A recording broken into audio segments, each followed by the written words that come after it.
Alex. I'm super excited to be here and talk to you and hear about all of your very impressive accomplishments over the years. So why don't we just start at the beginning?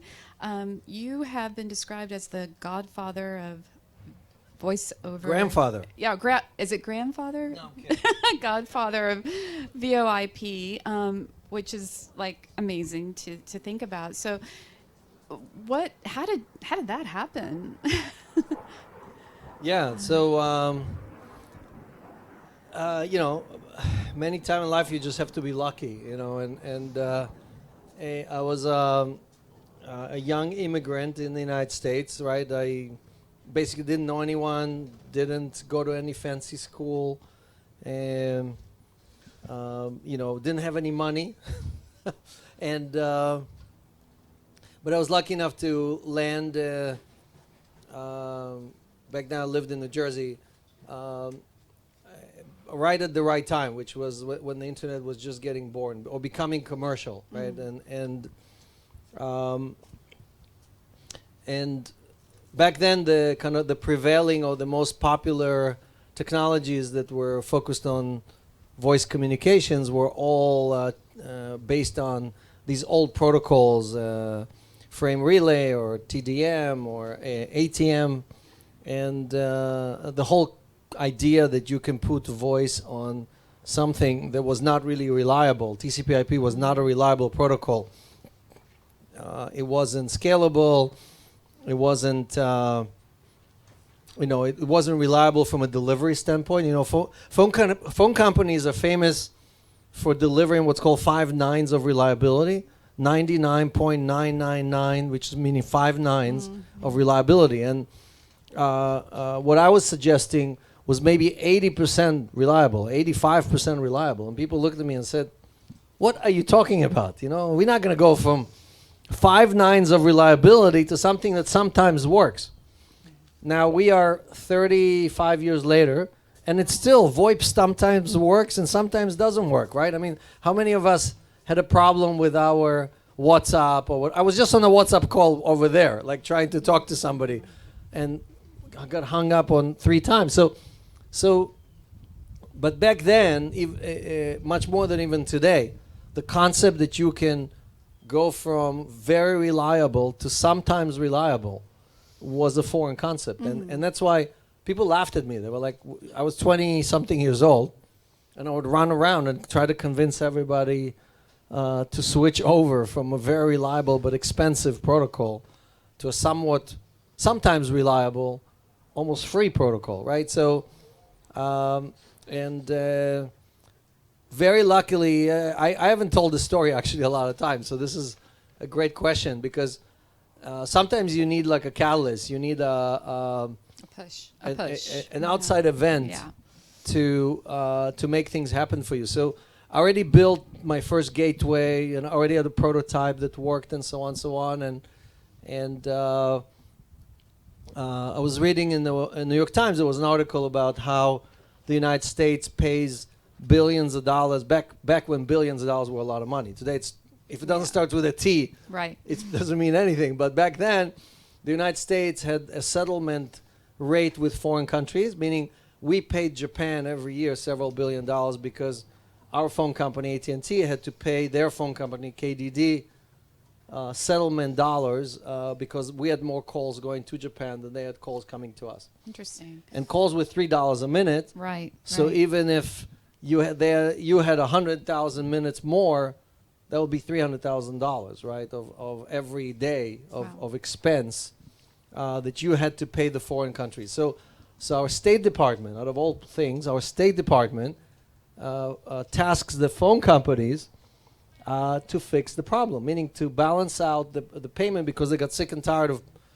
paying out all this money. And AT&T tasked Bell Labs to give them a technical solution. Now, Bell Labs at the time, I think, had something like 27,000 engineers. Wow. All right, they had several cities in New Jersey of just engineers working on everything you can imagine, including the internet, but mostly on things related to the phone company's legacy systems. And Bell Labs did not deliver a solution for AT&T. They couldn't do it with 27,000 engineers. They couldn't do it with Okay. 20. Right. So I call AT&T and I say, I have a solution for this balance of payment issue. And they're like, who are you? How did you get our number? And so I'll cut the story short, but basically my entire company was, I think, 6 people. Right. So I decided, I got us a slot. You know, I managed to arrange a meeting with AT&T. And I said, look, I better show up with more than 6 people, more than my entire company. Otherwise, they're not gonna take us seriously, you know. Right. So I asked every employee to bring one of their friends, and we hired a stretch limo, and we all squeezed into a stretch limo, and we drove to New Jersey to what's the name of the city? Gosh, I forgot where AT&T headquarters used to be. They shut it down, and we show up, and they have like one of these like U tables with like 60 seats next to it, and all the seats are taken. Oh, you know? gosh. And I was like, I thought I brought 11 or 12 people, and that was a lot. No, they had all of their engineers and techies and whatever, because they read my paper and they were like, okay, let's see if we can actually deliver. And to do a demo, I was like, I needed the phone line, an outside line, and they're like, oh, wait a second, we're gonna go get you a code. And I'm like, I don't need a code, I can get an outside line. They're like, you're an AT&T, you cannot get an outside line without a code. I go on the phone, I get an outside line. Wow. So I hacked their own phone system in 5 minutes. So that probably blew their minds right Yes, away. they were yeah. like, okay, this guy knows what he's doing since he can. Well, I knew what PBX they were using and so on and so on. So I knew techs get an outside code. There's a code that bypasses all the restrictions. So I was lucky. And so, again, sometimes being lucky. And then I demonstrated to them a voice over IP call. The first time they've ever seen anything like it, right?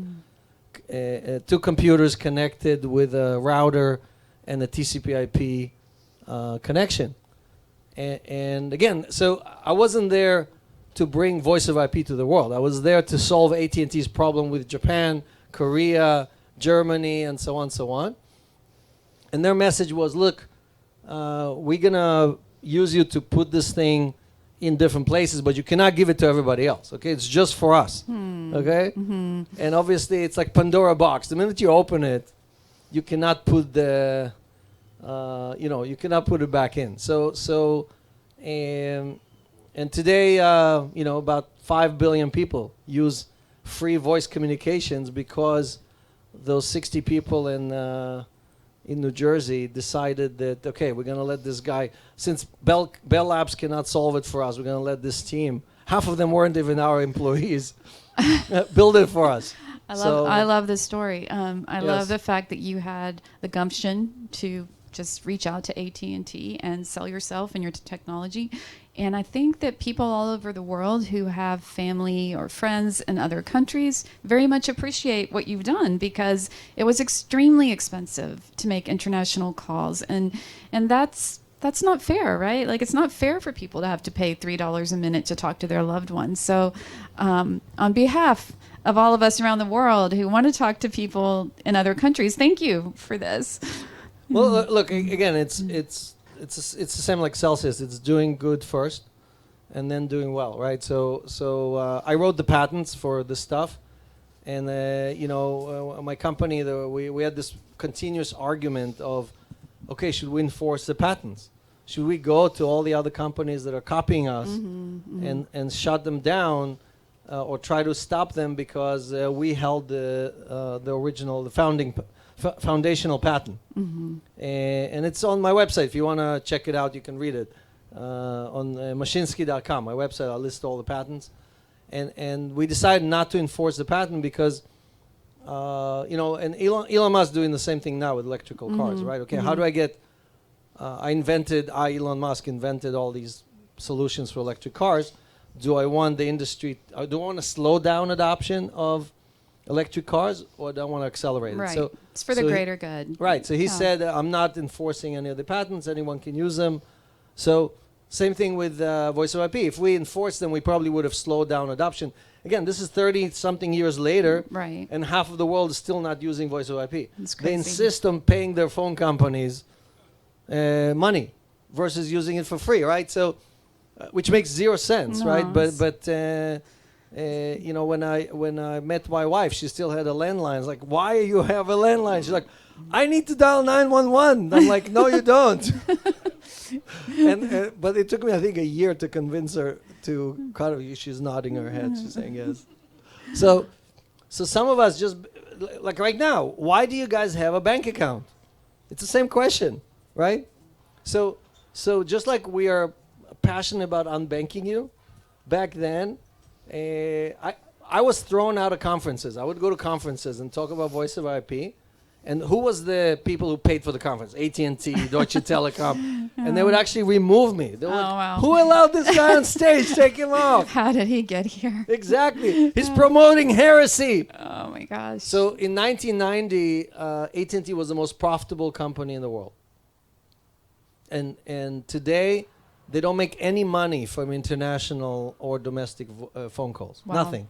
They don't make any money out of it. So that's how much we've transitioned. And today, again, banks represent 3% tax on our GDP, on our economy, right? They don't produce 3%. They tax 3% of all of our production because every dollar, everything has to move through a financial institution.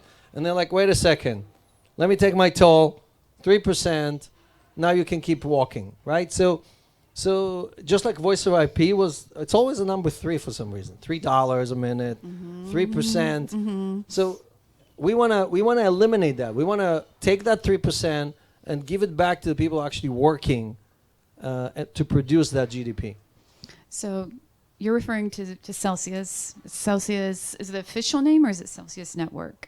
Yeah, it's Celsius Network is a website. Celsius.network is a website. Okay. Or CelsiusNetwork.com. When did you start that company?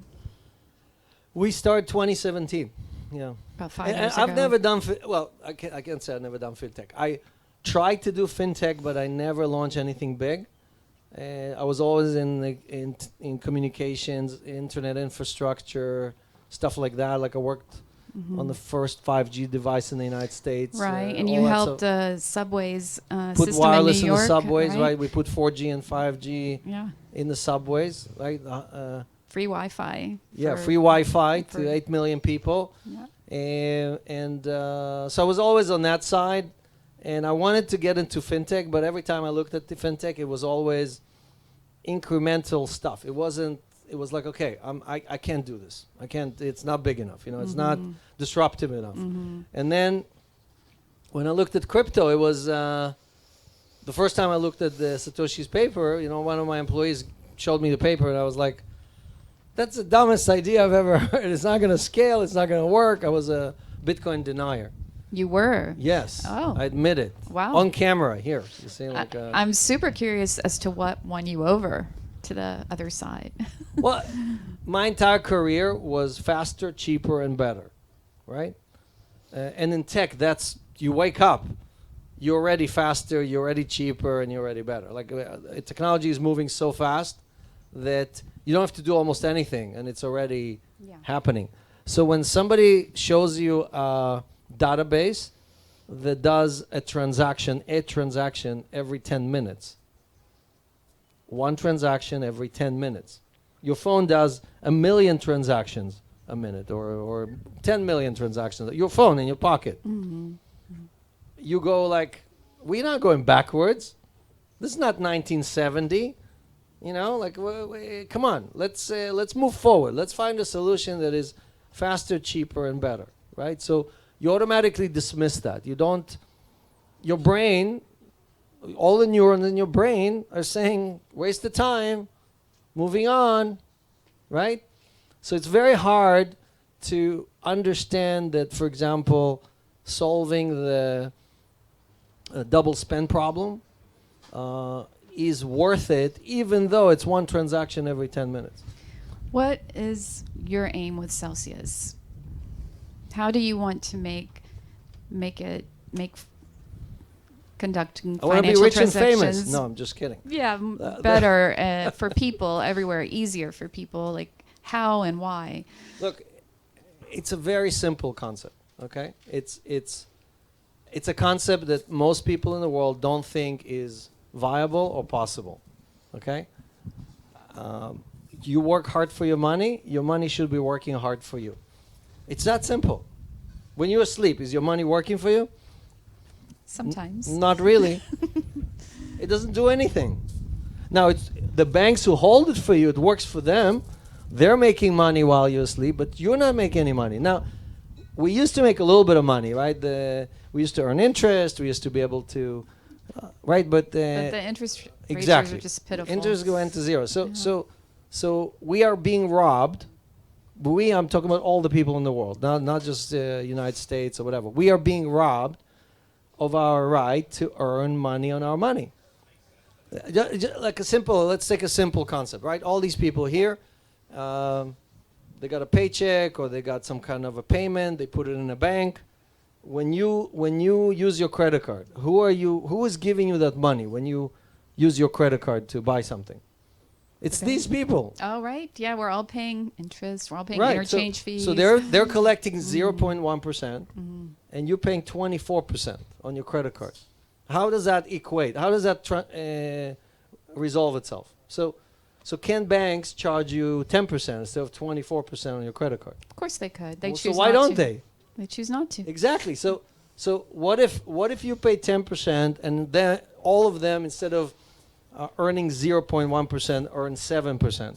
Is that a fair deal? You pay 10% on your credit card, and they earn 7%, and I still take 3%. You see number 3 always. I still keep 3%. It's huge. It's like huge margin. Can we do that? Can we arrange, instead of having the bank steal from all of us, can we arrange a system in which all of us share the spoils of you willing to pay 10% for your credit card? Now, 10% on your credit card there isn't a single bank that I know that allows you to borrow at 10%. And everybody here would raise their hand and say, of course, I'll earn 7% for my money. So it's that simple, right? So can we all organize? The problem is organizing enough people. Can we all organize to create a platform that acts in our best interest, in which the people who are borrowing, paying the people who are providing the assets? It's that simple. So is that what Celsius does? That's all Celsius does. Right? So sometimes you need a loan. Sometimes you want to just earn interest. Sometimes you need to buy an asset. And we always act in your best interest. Right? So decentralized. Right, using decentralization, using the blockchain. So what does a blockchain do? Just like with voice over IP, you can call anyone on the planet. It doesn't matter if they're in this house in Austin or they're in Australia. Doesn't matter. The protocol could care less. The TCP/IP or UDP protocol could care less. It doesn't even know that that's Australia. It just knows it's a different address. Yeah, it's irrelevant where you are. It makes a connection. Same thing, money. Money doesn't care if it came from this group or it came from somebody in Vietnam, or there's 7 people from the US and 3 people from France. It could care less. It just says, okay, you need a loan. Let's aggregate their money to give you the loan you need so you can do your transaction. You pay interest. Let's give them all the interest on a pro rata basis. Everybody wins. Now, how many business models do you know in which everybody wins, we the people win, and the banks lose?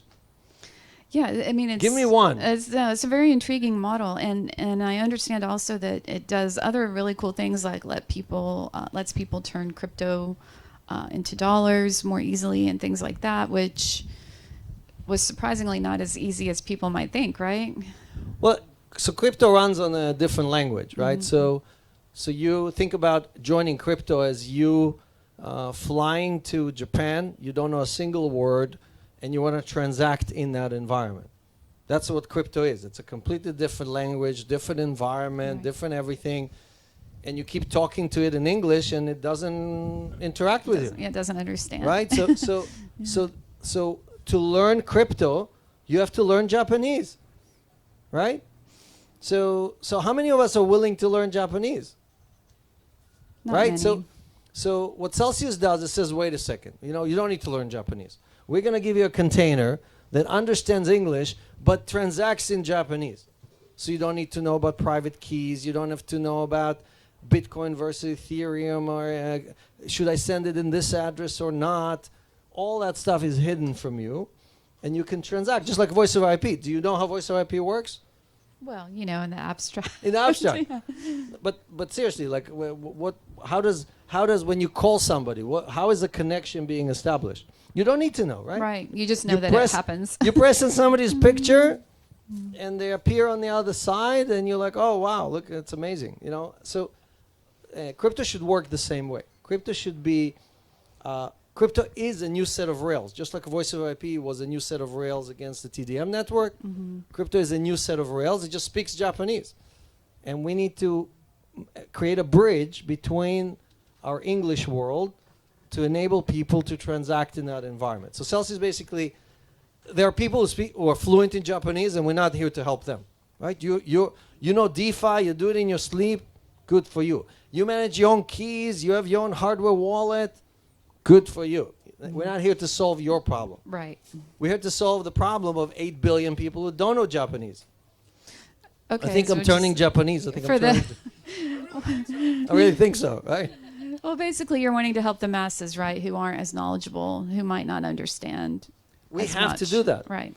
So for mass adoption, we have to create a bridge from TradFi to CeFi that allows billions of people to join and not have their coins stolen, not have pay 7% fee when they land in crypto land because Coinbase or somebody charged them these crazy fees, right? Because what do? We lose all those people, and then they get turned off, and they're like, forget they this. leave, Yeah. right? They leave, and then we have to work harder to bring new people and so on. So some of us are in this carrying Satoshi's flag and trying to. We are the disciples. Even though I was a denier, now I'm a disciple of Satoshi. And some of us are here just to make money, right? So can we do good first and then do well? That's all I'm asking for. I'm not saying don't do well. I'm just saying let's do good first. All of us win, the banks lose. Can we do good first and then do well? How many people would you say Celsius has worked with, or how many users have you had since inception? We have 1.62 million users. It's quite a lot. Are they all over the world, or all over the world? We have people in 170 countries. We are blocked in a few countries, like Japan. We are. They were very. Basically, if a country tells us, and I had that in Voice of IP too. I had countries that were told me, if you land here, we'll arrest you. You know. Wow. Yeah. And so you know you're doing something right when you're pissing off a lot of people, right? So in Japan, you need to have a local license. There's only 16 issued. Our chance, we want to get a license, so we don't want to piss off the regulators. So we just block Japan until we're ready, and then we'll go and offer it. So Japanese people can talk in Japanese to. No, I'm just kidding. That was. I'm wondering how much time we have, because we have time. Don't worry about it. Because I have some other questions. You know, I'm very impressed by your accomplishments, but I also appreciate your humility. On your website, you have ask my wife. I don't think she'll agree with you. Well, no, but on your website, you do have a tab for you describe it as failures or mistakes you've made over the years. Failures. I think it says my failures. Yeah, the exact word, failures. And in that section, you mentioned passing on some pretty big deals. Like I think you could have invested in Skype, and you chose not to for one thing. Well, bigger than Skype was Google. You know. Google, Twitter. Twitter. So look, also. I started a company called GroundLink, which was Uber before Uber, and we obviously are not. I'm one of the very few people in the world that can say I used to be bigger than Uber, you know. So, so look, you learn from your mistakes, and for the millions of entrepreneurs out there who think that you just swing at something and you hit it out of the park and everything goes great. Travis Kalanick, the CEO of Uber, failed 10 times in a row before Uber. He lost all the money for all of his investors 10 times in a row. And he still kept at it. And then he delivered the fastest value creation in history, despite me being competing with him, right? So, no, just kidding. That was a joke. But my point is that if you can't communicate that to the people who failed the first time and the second time and the third time, they're not going to continue, right? They need to see that. So they want to see that even the most successful people failed more than they succeeded. That's just the statistics of being in business, right? And if you accept that, then you have the passion and the grit to get through the finish line.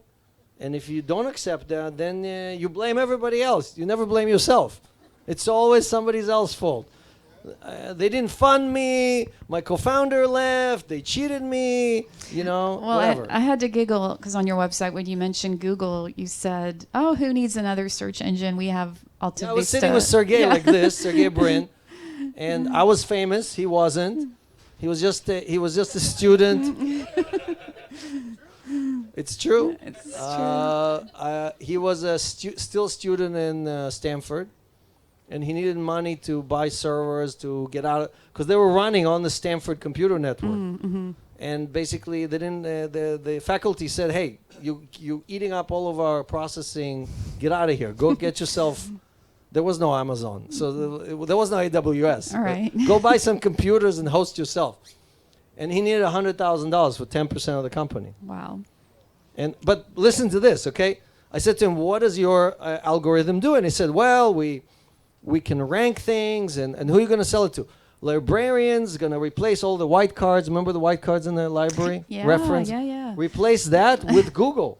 And then you just thought, yeah, right. I was like, you're going to sell software to librarians? That's the worst business model ever. So I said, "What else can you do with it?" And he said, "Well, maybe we can build a search engine." I said, "Who needs another search engine? We have Alta Vista and Lycos and all these things." So sometimes knowing too much is worse than not knowing anything. That's a really interesting point. And that's one thing that I'm curious about, because obviously you were presented with some rather large opportunities, which at the time you didn't necessarily know they were going to be such big opportunities. But when you made those decisions, I should have Googled that, Good one. But what were you, like you said, I was going to ask you, did you base that on a gut instinct, or do you feel like in these cases that it was too much knowledge that hurt you? Well, Skype, we're talking about Skype 10 years after I invented the technology. Right? So Bessemer, who's a very reputable VC firm, calls me and says, "Alex, you invented this thing. We are thinking of investing in this company. Can you help us with due diligence?" I'm like, "Sure, no problem." I dig in. I figure out what they solved. I'm like, "Great technical solution, but they're never going to make any money." Okay? So my analysis was great. Skype never made any money. They just got sold to Microsoft for $7 billion. So I was right, but I was wrong. I should have said, "They're never going to make any money. Here's my $1 million check. I want to take 5% of the company for myself." So my point is that, the VCs look at the market, at the size of the market, and they kind of basically project to see, is this company going to be dominant and somebody's going to pay a lot of money for it. I look at things more from like technology adoption, is it going to do any good? Impact. Yeah. So like I completely passed on Web 2 because I don't think it does any good. Show me anyone who's better off because they're spending 17 hours a day on Facebook. So I just can't do that. It's like my body is going to disintegrate if I work on Web 2. So sometimes it's not always sometimes again you have a spine, great. You better listen to it.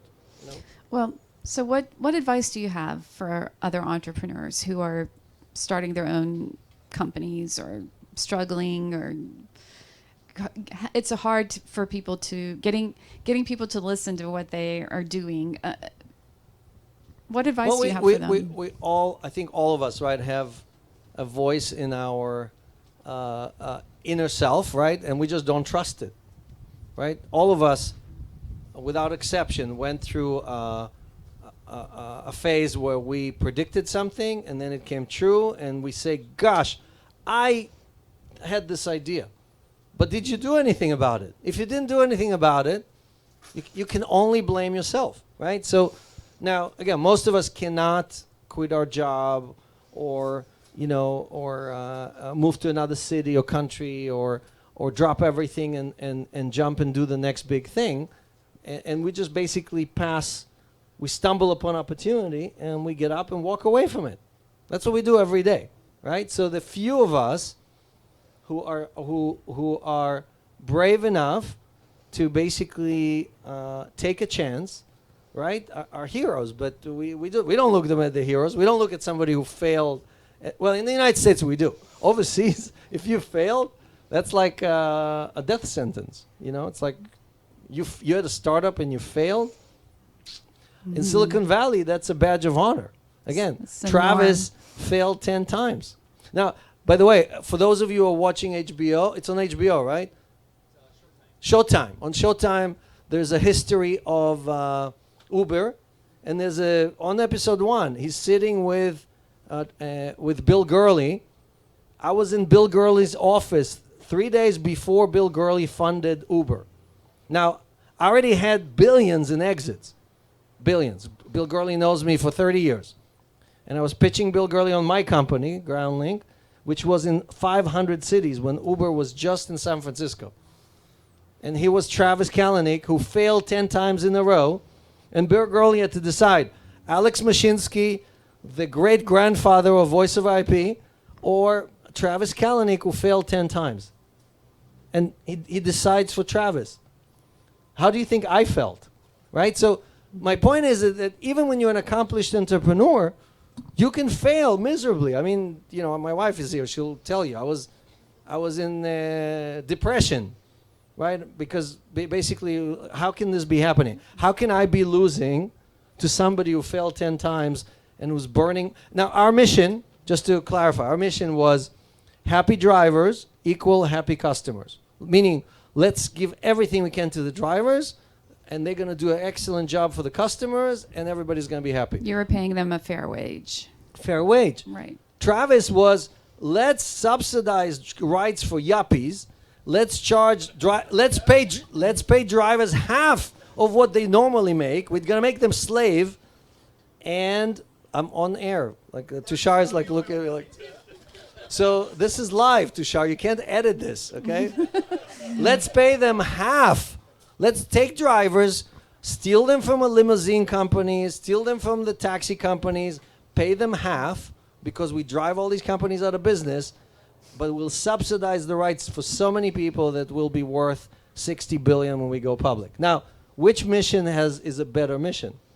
Well, obviously. And create congestion in every city. Yeah, no. I mean, by having cars drive around in circles for hours and hours and hours, right? So in New York City, the average speed before Uber and after Uber, the average, there's this company that measures that, went from 14 miles an hour to 7 miles an hour. Oh, wow. Okay? Half. Why? 60,000 Uber cars were just driving in circles around the city doing pickups, right? So people don't use subway, people don't use buses. They don't. So my point is that, I was trying to solve a problem there will be a win-win-win for everybody.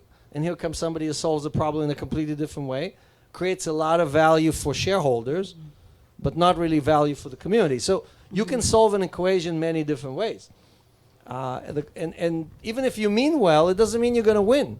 You can lose as well. So my point about, we're talking about all this because of me listing all my failures. My point about listing the failures is about teaching people that this can happen to you. Are you ready for it?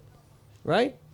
Are you ready to live with the consequences of you putting it all in, losing all of it, and not for the right reasons? You should be winning, but you're not. Are you ready for that? So Web3, all of that is going to happen again and again, right? There's a lot of entrepreneurs here, and it can happen to you for all the wrong reasons. So resilience. Just pick back up. And it's not your fault. Even if it happens to you, it's not your fault, okay? Yeah. You were, just like I was at the right place at the right time with Voice of IP, I was at the wrong place at the wrong time with Uber. So my last question, because it's been really fun, but I think what I'm curious about, maybe others are too, what's next for you? Because you've already done so much. Like, where could you possibly go from here? I'm going to Disney World. No. Look, again, I'm not doing this for. It's not like like again, when you're a young entrepreneur, you're thinking about, oh my God, I'm gonna make a killing. I'm gonna be famous. I'm gonna make all this money. I've done that. Again, we just we announced our mining company is worth several $1 billion, right? So that's my 4th unicorn. Oh wow. Okay, how many people you know with 4 unicorns on the planet? Your mining company, and which one? It's Celsius Mining, Celsius Network, the Subway company, and Arbinet. Those are the 4 unicorns, right? Mm-hmm. So for me, this is not about, like, I tried giving it away. Nothing happens. Believe me, nothing happens. Our whole nonprofit system doesn't work. So I'm focusing the rest of my life on doing good first. It's very simple. It's like a simple formula, right? And I can't wait to wake up in the morning and do more of it, right? Doing good, then doing well.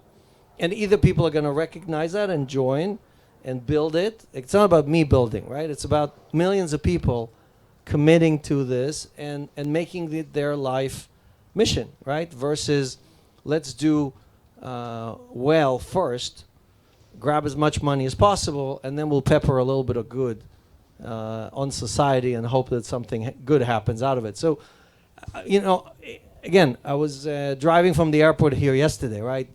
And every time we stopped at a light, there were homeless people and people who could, basically, can't make a living on the streets, right? And we live in the richest country in the world, and we have homeless people in every country, right? And the problem is getting worse and worse and worse. The gap between the rich and the poor is getting worse and worse and worse. So we have to look at this and say we have to do something about it, right? And again, we probably can't help everybody, but we have to change our society from the structure of our society, right? To have Alex Mashinsky win and not Travis Kalanick. No, just kidding. That was a cheap jab at one of our ex-Uber employees here. Oh, okay. So, Got it. The point is, more than 90% of people are good. They have good in their heart. They want to do good. We're just not making it easy for them. Today it's very hard. Today you have to put a full days of work, and then you have all those other responsibilities, and maybe on the weekend you can go to help volunteer or whatever, right? But how about we all join an organization that does this for a living every day? And there are many of them. I'm not saying Celsius is the only one. I'm just saying there are organizations whose mission it is to do good first. So we just have to make that choice. And now, since everybody can work from anywhere, everybody can just make that choice, right? And just basically decide that, okay, I'm going to make that a priority. I'm going to focus on doing good first and then doing well. And if we have enough people do that, then we change society. If we don't have enough people do that, then we will see more homeless people on the streets. Hopefully not. We will. The way we're going, we're definitely not headed in the right direction. Yeah, it feels a little bit like everyone's out for themselves. Not everyone, like every individual, but and it just always ends with a general revolution. mentality. It always ends with a revolution. So, look, I was born in communism, right? Like in the USSR, in the Ukraine, right?